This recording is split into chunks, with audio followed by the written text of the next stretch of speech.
Welcome, everyone, to today's UFC 210 Cormier versus Johnson 2 conference call.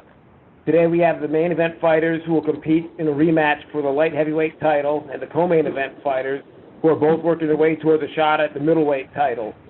The event takes place next Saturday, April 8th at KeyBank Center in Buffalo, New York.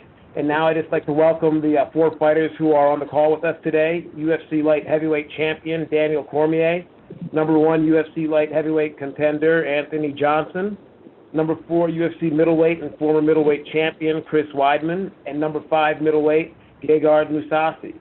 I'll now turn things over to the call center to open it up for questions.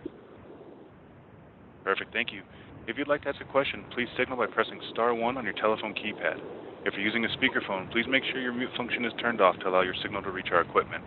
Again, press star 1 to ask a question. We'll pause for just a moment to allow everyone an opportunity.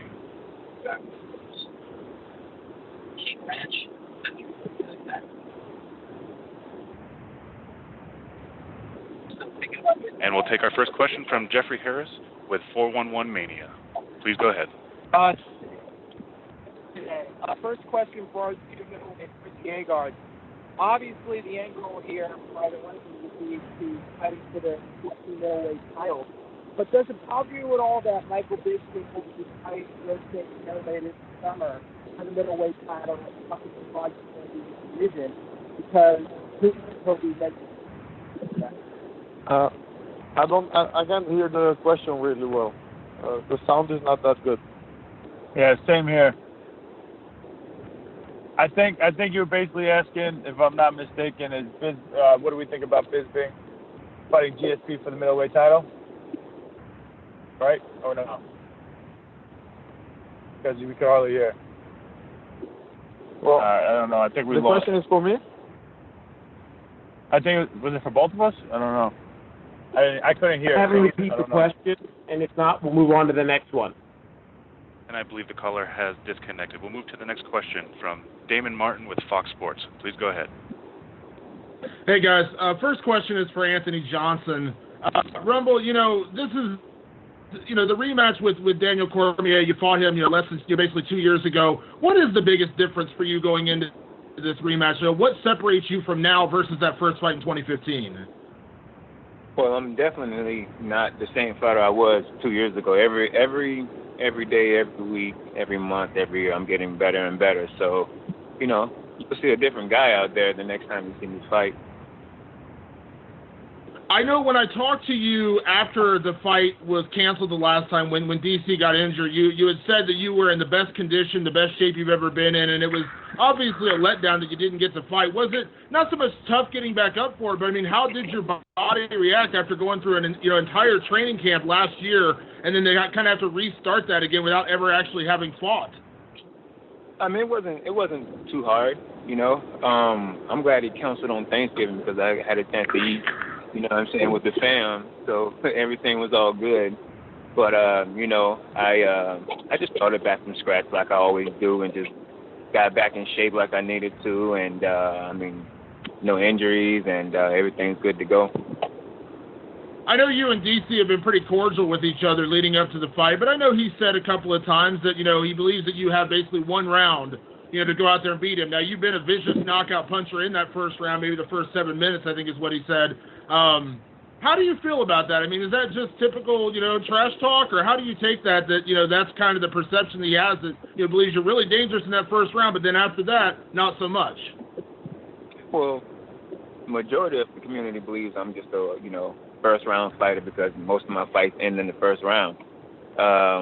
But they're entitled to their own opinion, and that's fine with me. I have nothing to prove to anybody except myself. So if he wants to believe that and everybody else wants to believe that, that's completely fine with me. You, in the first fight, you came so close. You hit him and you knocked him down in that first round. If that same opportunity comes up in the second fight, do you believe that you'll be able to capitalize and get that finish, to get that clean knockout like you had over Glover, like you had over Jimmy Manuwa? Yeah, of course. I just have to. I just got to go out there and be myself and do what I do. If I I hit him one time and he drops, and I go after him again, and I hit him again, he's definitely in trouble for the second punch. But punch or kick or whatever it is, But Daniel, you know, he has a great chin. He's a great athlete. So, you know, he won't be easy by any means necessary. So, you know, we'll see what happens. We have a week till we find out, technically, you know. So let's just wait and see what happens. And a question for DC. You know, DC, I know legacy is important to you. I know when you retire from this sport, you know, you want to leave it behind in a way that, you know, we think of you as one of the greatest of all time. Does getting a second win over Rumble get you any closer to that, or is it ultimately always going to come down to that John Jones rivalry? I think beating Rumble again, it'll help, but ultimately it will come down to my rivalry with Jones. Anthony has done a tremendous job as he's come up in weight classes, but, you know, we're talking about a rivalry with a guy that many consider the greatest fighter of all time. The wins over a guy like John Jones is what's going to really, you know, probably be the one thing that solidifies where I'm trying to sit whenever I retire from the sport. At the end of the day, I do have a tough challenge on my hands next week. Beating Anthony again, it'll just be a closing the chapter, you know. I mean, people really do believe in him, and they really do love the knockout, you know. So he gets a reputation for being, you know, the scariest guy. So beating someone like that twice really should cement who I am and everything else I've done. But ultimately, I think it will depend on the rivalry with Jones. My last question, DC. You know, you've done so much in your career fighting at heavyweight, you know, beating everybody that you've ever faced with the exception of John Jones. But going into this fight, I think the odds have it pretty much dead even. The last I checked, you know, a lot of people believe, you know, the Rumble with the knockout power that he is, you know, the guy who could beat you. Why don't you get the respect that you deserve, you know, considering you do have a win over him, and outside of the Jones fight, you've been undefeated your entire career? You know, I don't know. You know, but as I've said time and time again, I cannot dictate people's feelings.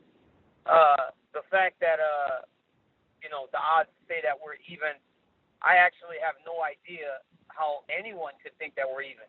He had a moment. You know, he had a moment in the first fight. Outside of that moment, I pretty much just beat him up. So I don't understand, like, what make anyone believe that Anthony and I are close. But next Saturday, I just get to show him again and just beat on him again like I did last time. Thanks, DC. And once again, if you'd like to ask a question, please press star 1 on your telephone keypad. We'll take our next question from Kendrick Johnson with ringtv.com. Please go ahead. First couple calls for Rumble. How you doing, brother? How you doing, man? Good, man. I ain't talked to you in a minute. What's happening? Yeah, we got to catch up. Does it bother you the fact that, well, I'll phrase it this way, with getting that belt, would that solidify your legacy as being as one, not just a knockout artist, but just being as one of the best fighters of your generation, and kind of you be kind of, I won't say validated, but kind of validate you what you have a strap around your waist? Yes. I mean, you know, that's always the ultimate goal for top athlete in, you know, mixed martial arts or any sport, to be the best and get a championship and or whatever you want to call it. So yeah, getting the belt will definitely put me right up there with the best of the best. I don't want to be a, you know, could have been, or, you know, one of those guys that they talk about on the boards or whatever, saying that, you know, this guy could have been this and he could have been that or should have been and all of this and all of that. I want to be that guy that they said he did it. And we've talked, of course, after you lost to DC the first time. In a weird way, do you think you had to go through that? Because I remember you kind of made it like, well, it just wasn't my time, wasn't ready. Do you kind of think you had to go through that to get to this point, to be ready to be that champion? In a weird way, looking back on it, of course, you don't want to lose, but you think in a weird way it was a blessing to get you to this point and ready for this big moment? Yeah, I mean, it definitely lit a fire under my ass to train harder and know what I needed to do to beat this guy, you know. You know, but he's the champ, and that's what it is, you know what I mean? Everybody trains to beat the champion and be the best. So, you know, I'm just like the average person. You know, I'm going out there and, you know, I did what I had to do to prepare. So I look forward to it. And do you see your hand getting raised without getting a knockout? Can you see your hand still getting raised? Excuse me? Hello? And how's that? He doesn't. Hey, what's your name? Kendrick? Is your name Kendrick? Yeah, Kendrick. Kendrick, he does not believe that if he doesn't knock me out, he's going to get his hand raised. That's why he didn't answer your question. Anthony's a smart guy. He won't lie to you. He's honest and he's smart. Actually, I didn't. He actually has no doubt in his mind that if he doesn't knock me out, he's going to win. So Kendrick, don't waste your breath and your time. He knows. He knows his only path to victory. Well, my question, I pose my question to you: is there a way you win without having to grind it out, or are you just going to do the same thing as fight one, grind it out and just do your thing?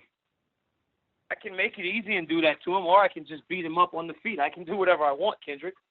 That's the difference between him and I. He's got one way to win the fight. I can win any way I choose to. Gotcha.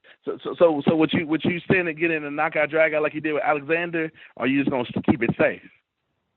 If I need to, I will. If Anthony makes me, then I will.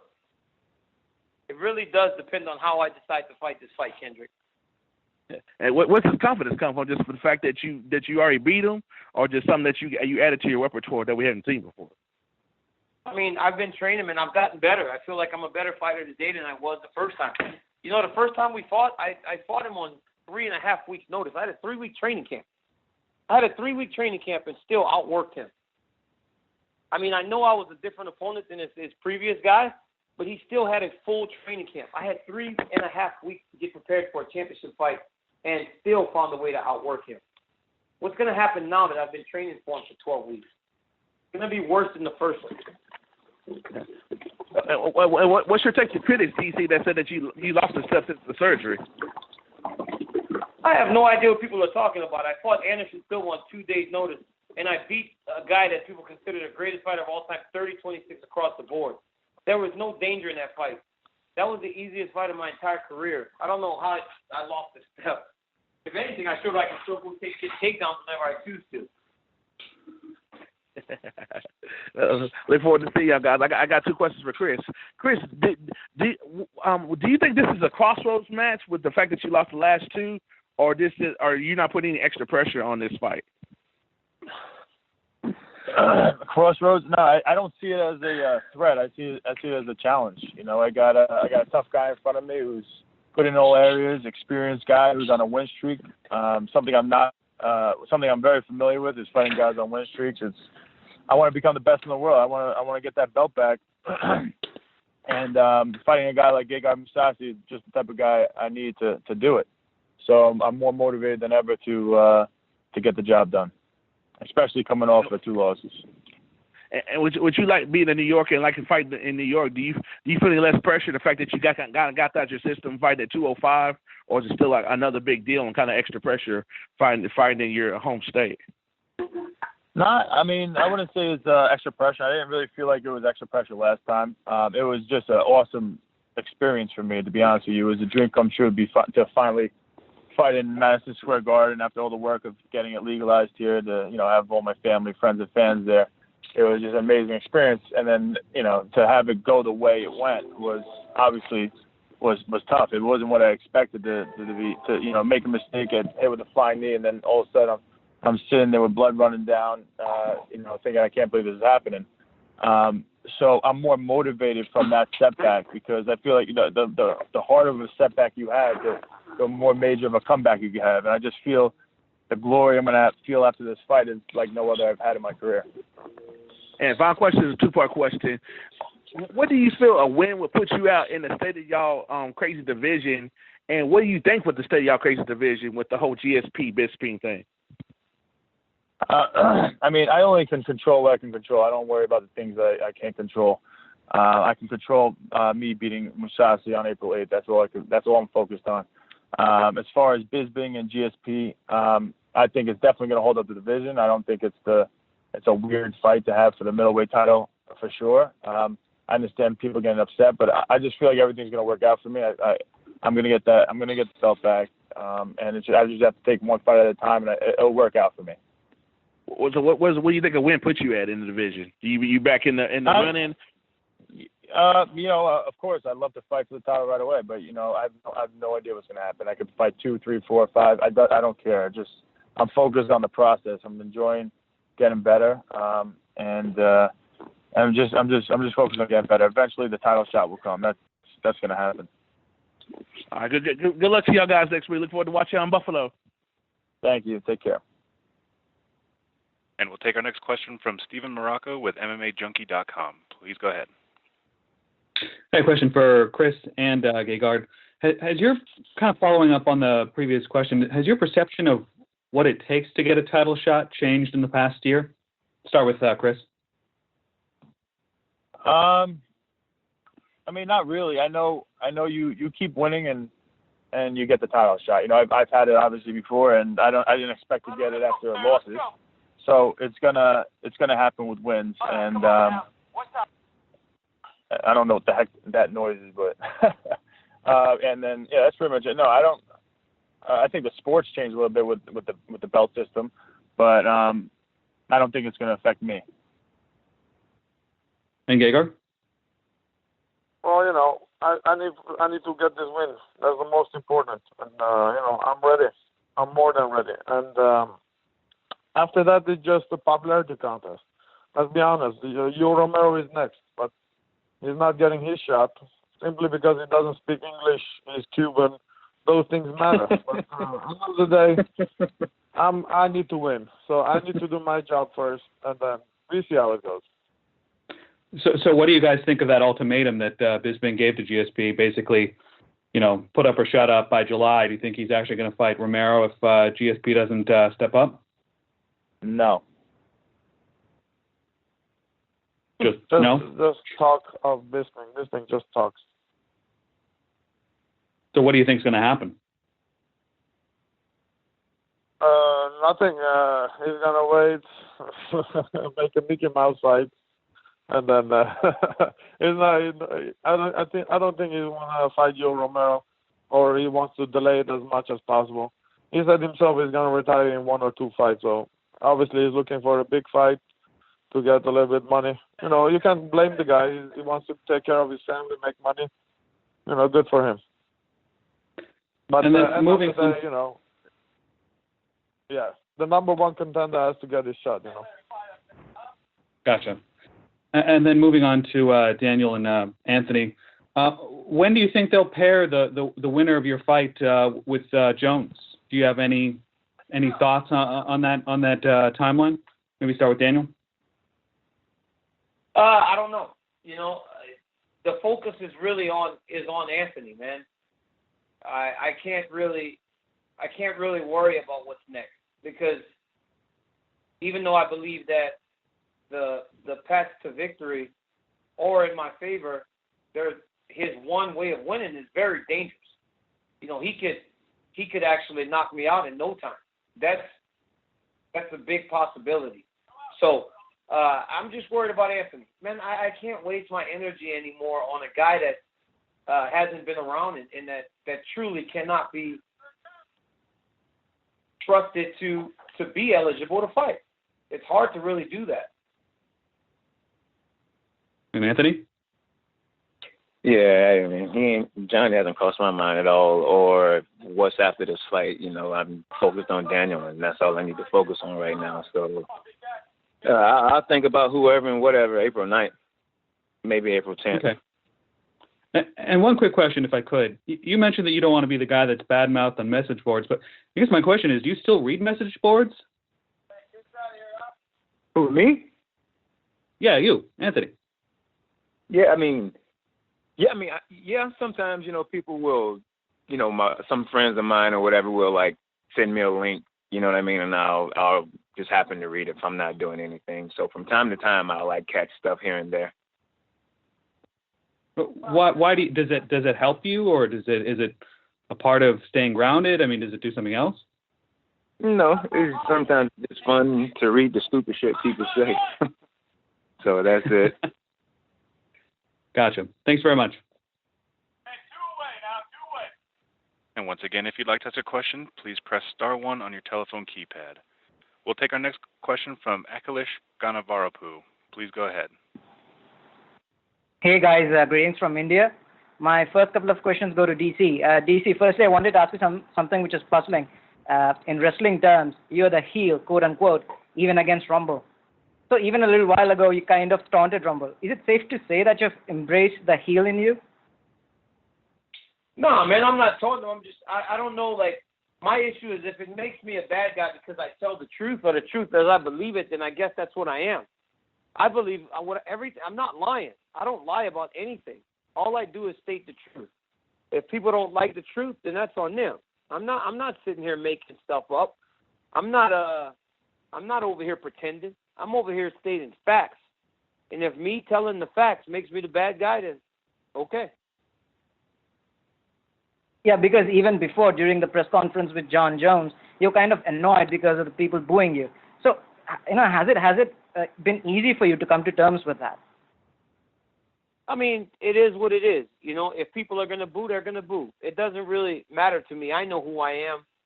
My friends know who I am, and the people that matter know who I am. So, if people boo me, they boo me.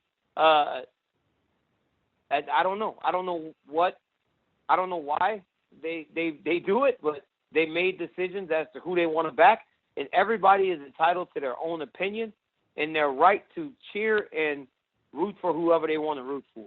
At the end of the day, when I win my fight and I keep the belt, I bring the belt home to the people that matter. The fans that support me, they share in those moments with me. The ones that don't, they boo me in the moment, then they go about their business, and they can boo me next time they see me, or they can mess around on my social media, but that stuff doesn't matter. The people that matter are the ones that support me and the people that are closest to me. All right, fair enough. Now, Rumble has improved a lot since your last fight with him, almost making a statement against Bader by, showing excellent takedown defense, taking the fight to the ground, not being hesitant, with going to the ground. So what are your thoughts on Rumble being a different fighter than when you last fought him?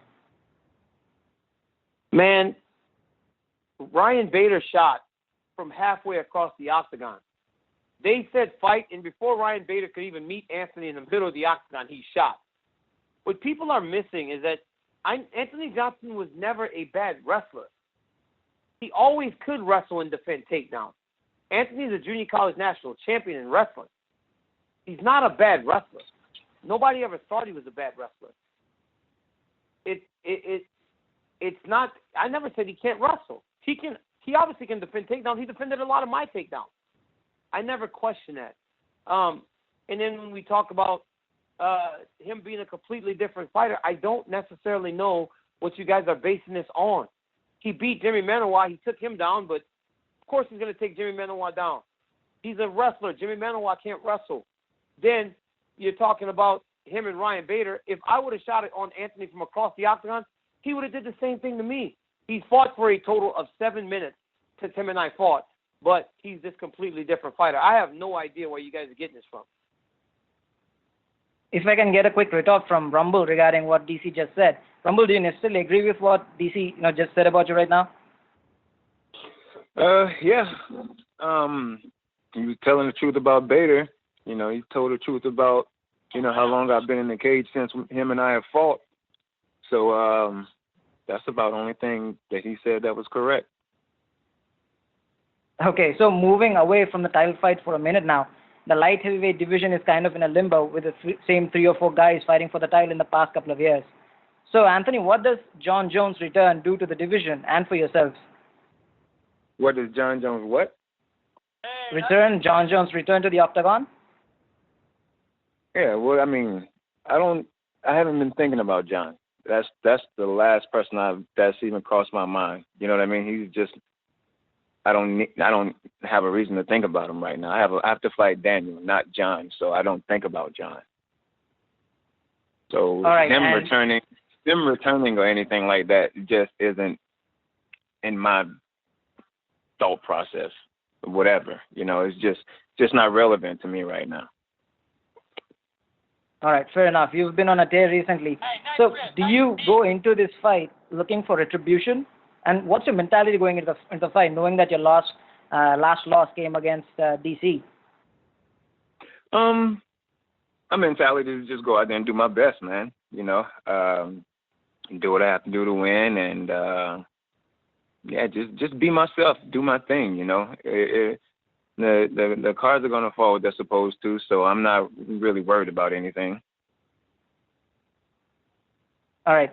My next couple of questions go to Chris Weidman. Chris, the last time we spoke, you talked about climbing back into the contention for the titles. Now, you just spoke about the situation with Bisping, GSP, and even Tyron Woodley throwing his name into the hat regarding a fight with Bisping.